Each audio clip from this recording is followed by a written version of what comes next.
কুৰামূৰত আপকোৰ প্ৰতিষ্ঠা দিৱস পালন সংবাদ সাংস্কৃতিৰ ক্ষেত্ৰৰ 3 বিশিষ্ট ব্যক্তিক সম্বৰ্ধনা। ৰাজ্যৰ অন্যান্য প্ৰান্তৰ সমান্তৰালকৈ ওদালগুৰি জিলাৰ ভূটান সীমান্তৰ কুৰামূৰতো বুধবাৰে পালন কৰা হয় আপকোৰ 32 সংখ্যক প্ৰতিষ্ঠা দিৱস। ৰাজ্যৰ মফচলীয় সাংবাদিকৰ সংগঠন আপকোৰ এই প্ৰতিষ্ঠা দিৱস উপলক্ষে পুৱাৰ ভাগত সংগঠনটোৰ পতাকা উত্তোলন কৰে জিলা সভাপতি নৱকুমাৰ ডেকাই। ইয়াৰ পিছতে ছাত্ৰ-ছাত্ৰীসকলৰ মাজত অনুষ্ঠিত হয় খেল-ধেমালি প্ৰতিযোগিতা। ইয়াৰ লগে লগে শান্তিপুৰ সমূহীয়া ভৱনত নৱকুমাৰ ডেকাৰ সঞ্চালনাত অনুষ্ঠিত হয় মুকলি সভা। গাম্ভীৰ্যপূৰ্ণ এই সভাত জিলাখনৰ জ্যেষ্ঠ সাংবাদিক, ওদালগুৰি জিলা সাহিত্য সভাৰ প্ৰাক্তন সভাপতি, বিশিষ্ট লেখক গৌৰী শংকৰ দাস, বিশিষ্ট সাংস্কৃতিক সংগঠক নাট্যকাৰ কৃতেশ্বৰ ৰামচিয়াৰী আৰু সাংবাদিক পিংকু কলিতাক আনুষ্ঠানিকভাৱে সম্বৰ্ধনা জ্ঞাপন কৰে আপকোৰ ওদালগুৰি জিলা সমিতিয়ে।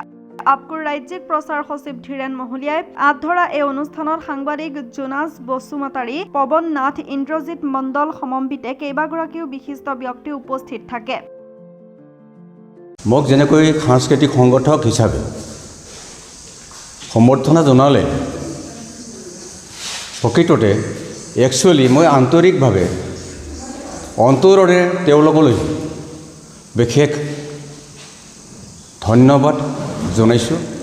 কিয়নো তেওঁলোকৰ যিটো সম্বৰ্ধনা, এই সম্বৰ্ধনাখিনি পাই মই মোৰ অন্তৰত এনেকৈ জাগৰণ বা শক্তি নিবেদিত হৈছে, যিটো শক্তিক লৈ মই সাংস্কৃতিকৰ কাৰণে যিখিনি কৰিবলগীয়া কাম, সেই কামবোৰত নিশ্চয় মই আৰু এখোজ আগবাঢ়িবলৈ পাৰিম।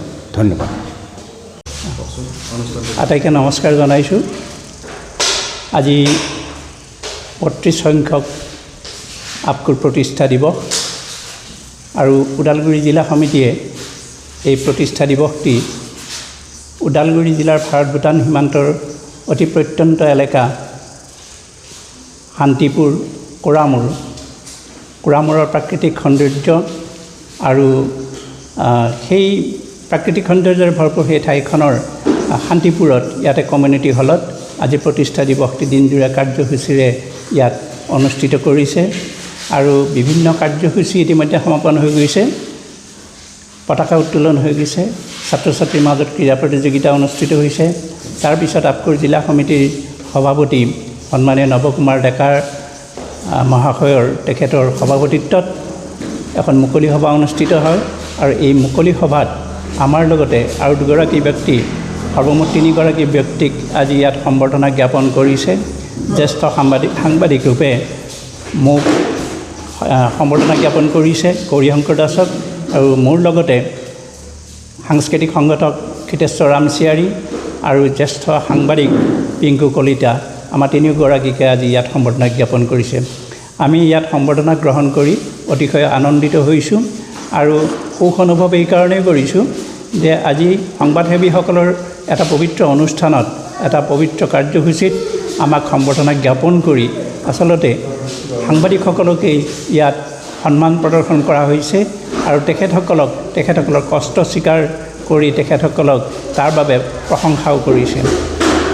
সাংবাদিকসকলে যথেষ্ট কষ্ট স্বীকাৰ কৰি বহু ত্যাগৰ বিনিময়ত সংবাদ সেৱা কৰি আহিছে আৰু এই পূৰ্বাপৰ যি ৰীতি, পূৰ্বাপৰ যি নীতি, পূৰ্বাপৰ যি পৰম্পৰা, সেই পৰম্পৰা অক্ষুণ্ণ ৰাখি এতিয়া যদিও আচলতে সুবিধাখিনি হৈছে, যথেষ্টখিনি প্ৰযুক্তিবিদ্যাৰ কাৰণে সুবিধা হৈছে, তথাপি কিন্তু সেই কষ্ট কিন্তু এতিয়াও শেষ হোৱা নাই। গতিকে মই সংবাদসেৱীসকলক ধন্যবাদ জ্ঞাপন কৰিছোঁ আৰু যিসকল উঠি অহা প্ৰজন্মৰ তেখেতসকলকো মই তেওঁলোকক শুভেচ্ছা জ্ঞাপন কৰিছোঁ আৰু সকলোকে আহ্বান জনাইছোঁ যেন সকলোৱে কষ্ট স্বীকাৰ কৰি এই বৃত্তিটোক এক সমাজ সেৱাৰ বৃত্তিৰূপে লৈ তেওঁলোকে নিজৰ নিজৰ কামত আগবাঢ়ি যায়, দেশ সেৱাত ব্ৰতী হয়। আৰু মই গণতন্ত্ৰৰ এই চতুৰ্থ স্তম্ভ, এই সংবাদ সেৱাৰ প্ৰতি, সংবাদ জগতখনৰ প্ৰতি, সংবাদসেৱীসকলৰ প্ৰতি সকলো শ্ৰেণীৰ জনসাধাৰণকে মই আহ্বান জনাইছোঁ, অনুৰোধ জনাইছোঁ তেখেতসকলক যেন সংবাদসেৱীসকলক তেওঁলোকে সন্মান প্ৰদৰ্শন কৰে, যথাযোগ্য যিখিনি স্বীকৃতি, সেই স্বীকৃতিখিনি যাতে তেওঁলোকে প্ৰদান কৰে বা তেওঁলোকৰ কষ্ট যাতে যিখিনি কষ্ট স্বীকাৰ কৰে তাৰ যেন স্বীকৃতি দিয়ে তেওঁলোকে। গতিকে এইখিনিয়ে মোৰ ব্যক্তিগত অনুভৱ। News desk report global any 24/7